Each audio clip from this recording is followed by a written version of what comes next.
Chengdu के जंगलों में रहने वाला मोटा तगड़ा आलसी लेकिन मज़ेदार पांडा मिंग हमेशा दुनिया घूमने का सपना देखा करता था। एक दिन उसकी किस्मत चमकी। उसने चेंगडू जू में एक लकी ड्रा जीता जिसमें इनाम था 1 हफ्ते की फ्री ट्रिप बेंगलुरु, भारत की आईटी सिटी। मिंग खुश होकर बैग पैक करके बेंगलुरु पहुंचा। जैसे ही वो कैंपेगौड़ा इंटरनेशनल एयरपोर्ट पर उतरा, उसका सामना इमिग्रेशन अफसर से हुआ। इमिग्रेशन अफसर गंभीर स्वर में, आने का मकसद? मिंग ने हिंदी और अंग्रेज़ी का तड़का लगाकर जवाब दिया, टेक्नोलॉजी सीखने आया हूँ और डोसा खाने भी। अफसर ने अजीब नज़रों से देखा, फिर पासपोर्ट में उसकी फ़ोटो और उसके गोल मटोल चेहरे को मिलाने लगा। अफसर हैरानी से, तुम्हारा नाम मिंग है? मिंग मुस्कुराते हुए, जी हाँ, पर दोस्त मिंकी बुलाते हैं। कुछ देर जांच पड़ताल के बाद मिंग को शहर में एंट्री मिल गई। बेंगलुरु में पहली झलक मिंग बाहर निकला तो उसका सामना हुआ एक बड़े ट्रैफिक जाम से। इतने ऑटो, बाइक, बस और कारें देखकर वो चौंक गया। तभी एक ऑटो वाला उसके पास आकर बोला, किधर जाना भाई?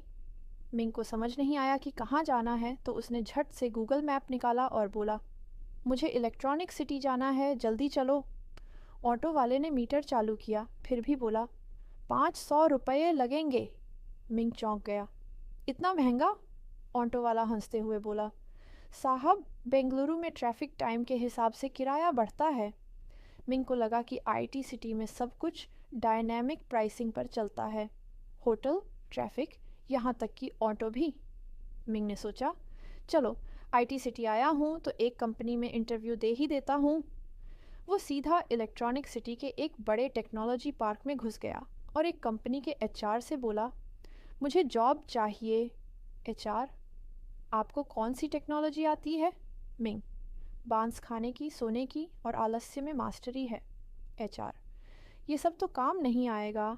मिंग जल्दी से गूगल खोलते हुए, अच्छा, चैट जीपीटी यूज़ करना आता है। एचआर हंसते हुए बोला, फिर तो आप सीनियर डेवलपर बनने के लिए तैयार हैं। काम मिलने के बाद मिंग ने सोचा, चलो बेंगलुरु आया हूँ तो बटर मसाला डोसा खा ही लूँ। उसने गूगल किया और पहुँच गया रामेश्वरम कैफ़े। वहाँ लंबी लाइन देखकर चौंक गया, अरे, यहाँ डोसा के लिए लोग ऐसे लाइन में लगते हैं जैसे बांस के जंगल में पांडा कतार में खड़े हों।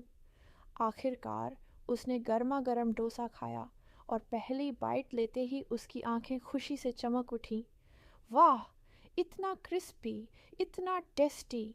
बेंगलुरु आईटी से ज़्यादा डोसा के लिए फेमस होना चाहिए। मिंग ने बेंगलुरु में बहुत कुछ सीखा। आईटी कंपनी में बिना स्किल के जॉब नहीं मिलती, पर चैट जीपीटी ज़रूर काम आता है। बेंगलुरु का ट्रैफिक कभी ख़त्म नहीं होता, बस आप ही ख़त्म हो जाते हो। डोसा के बिना लाइफ अधूरी है। आखिर में मिंग बेंगलुरु से वापस जाते हुए बोला, यार, ये आईटी सिटी मज़ेदार है, पर अगर ट्रैफिक कम हो जाए तो बेस्ट जगह बन सकती है। फिर उसने एक सेल्फी ली, कैप्शन डाला, बांस के जंगल से सिलिकॉन वैली तक, एक पैंडा का बेंगलुरु एडवेंचर। और हाँ, एयरपोर्ट पर जाते समय ऑटो वाले ने फिर 500 रुपये चार्ज किए।